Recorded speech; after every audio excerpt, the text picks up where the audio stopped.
یعنی بچپن میں آپ نے بھی سنی ہوں گی کہانیاں کہ کوئی شخص ہے وہ ہما اس کے سر پر بیٹھ جائے تو وہ بادشاہ ہو جاتا ہے، یا یہ کہ ایک سلطنت ہے وہاں کا بادشاہ مر گیا تو انہیں سمجھ نہیں آئی، وہ لا ولد تھا، اس کی اولاد نہیں تھی، کبھی آپ کیا کریں، تو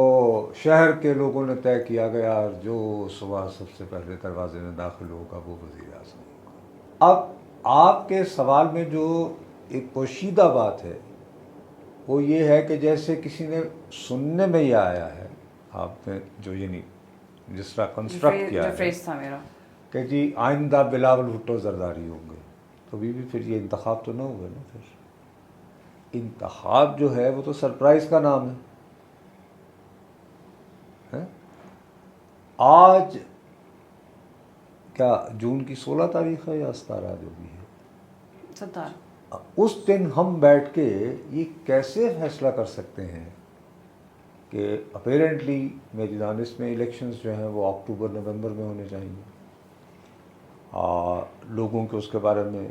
یہ بھی بحث شروع ہو گئی ہے کہ کیا وقت پہ ہوں گے یا نہیں ہوں گے، وغیرہ وغیرہ وغیرہ۔ اچھا،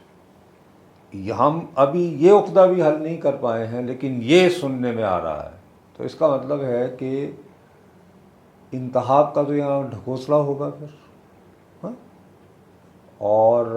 اگر 2018 میں جیسے بہت سارے لوگوں کا خیال تھا کہ آر ٹی ایس کو بٹھا کے کسی صاحب کو سلیکٹ کیا گیا تھا، تو اس دفعہ آر ٹی ایس کو بٹھائے بغیر ابھی سے بلاول بھٹو کو سلیکٹ کر لیا گیا۔ اب آپ مجھے بتائیے کہ بلاول بھٹو زرداری اگر ایسے ہو جاتا ہے تو سب سے پہلے سابق وزیر اعظم کے بارے میں